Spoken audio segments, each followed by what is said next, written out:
Poona pact में आरक्षित वर्ग को विकास और कार्य के सभी क्षेत्रों में आबादी के अनुसार प्रतिनिधित्व देने का वादा किया गया था। यही समझौता आरक्षित जाति के लोगों का आधार बना। लेकिन आज़ादी के 70 साल बाद भी इस समाज को अनुपातिक प्रतिनिधित्व नहीं मिल पाया है। अपने इस हक की मांग आरक्षण समर्थक वर्ग लगातार करता रहा है। प्रतिनिधित्व और ऐसी ही अन्य मांगों को लेकर 6 अगस्त को दिल्ली के जंतर मंतर पर देश भर से आरक्षण समर्थक पहुंचे। आरक्षण बचाओ संघर्ष समिति के बैनर तले जंतर मंतर पहुंचे आरक्षण समर्थकों ने इस दौरान विशाल प्रदर्शन किया। समिति ने इसे अगस्त क्रांति महारैली का नाम दिया। मैं आरक्षण बचाओ संघर्ष समिति का 2012 से मैं जुड़ा हुआ हूँ। मध्य प्रदेश का संयोजक हूँ।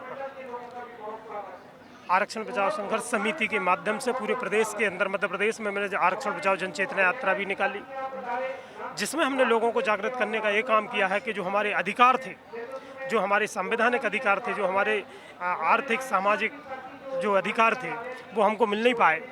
और ऐसी स्थिति में सरकारें जो हमारे आरक्षण को समाप्त करने का जो षड्यंत्र रच रही थी, उसको लेके आर.पी. सिंह साहब जो 2011 से पूरा आंदोलन चला रहे थे, तो उसी में हमने देखा कि प्रदेश की सरकार मध्य प्रदेश में पदोन्नति में आरक्षण समाप्त कर दिया गया।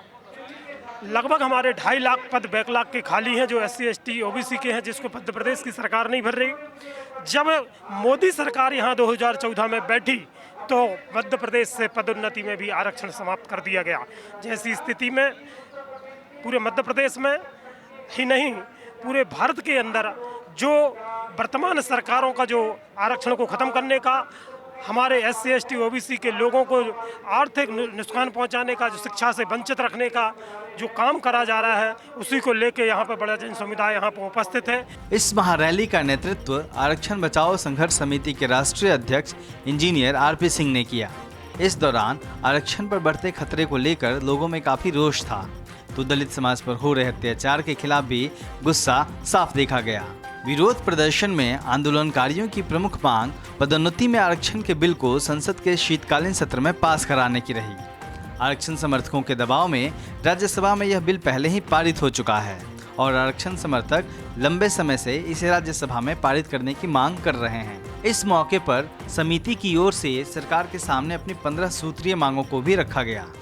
ये कार्यक्रम 2011 से चल रहा है और पूरे देश में बाबा साहब की जो विचारधारा है, संवैधानिक विचारधारा, उसको कुछ ऐसे मानसिकता के लोग जब से इस देश में आए हैं, उस विचारधारा को, उस आइडियोलॉजी को, संवैधानिक व्यवस्था को ध्वस्त करने का कार्यक्रम चला रखा है। और खासकर आरक्षण, जिसकी बदौलत 24 सितंबर 1932 से लेकर के आज तक जो पूरा भी नहीं किया गया है, उसको किसी न किसी रूप में अप्रत्यक्ष रूप से समाप्त करने का कार्यक्रम इस देश में चल रहा है। चाहे वो कायाकल्प के रूप में 23 स्टेशनों को बेचने का काम हो, या प्राथमिक शिक्षा में आरक्षण खत्म करने की बात हो, या विश्वविद्यालय में SC और OBC का आरक्षण समाप्त करने की बात हो, मुस्लिम मुक्त भारत की बात हो या दलित मुक्त भारत की बात हो, सारी व्यवस्थाएं जो बेकार की व्यवस्था है वो दलितों पर, अल्पसंख्यकों और पिछड़ों पर थोपने का काम इस देश में लगातार हो रहा है। लेकिन आरक्षण बचाओ संघर्ष समिति 2011 से लगातार इन सारी मुहिमों के खिलाफ लगातार लड़ती चली आ रही है।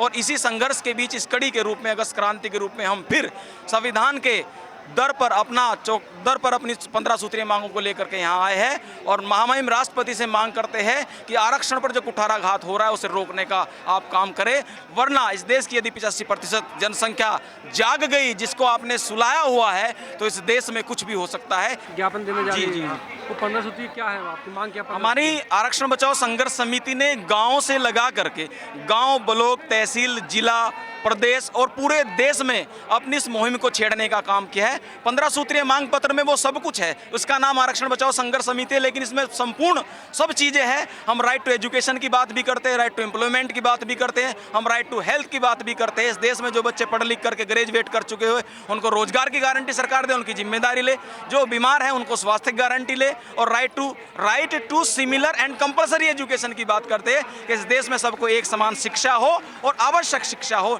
इस देश में कंपलसरी एजुकेशन की बात होती ही नहीं है, समान शिक्षा की बात नहीं होती है। इस देश में एक प्राइमरी स्कूल का बच्चा कटोरा बजा रहा है और एक देश में DPS का बच्चा DPS में पढ़ करके बहुत अच्छे मार्क्स लेकर के, ये असमानता, जो शिक्षा की असमानता, इसके विरुद्ध भी हम आरक्षण बचाओ संघर्ष समिति का आह्वान है। आरक्षण बचाओ संघर्ष समिति 2011 से ही आरक्षण विरोधी सरकारों की मंशा पर पानी फेरने और आरक्षण के हक के लिए लगातार काम कर रही है। कैमरामैन मुन्ना के साथ दलित दस्तक के लिए वीरेंद्र कुमार की रिपोर्ट।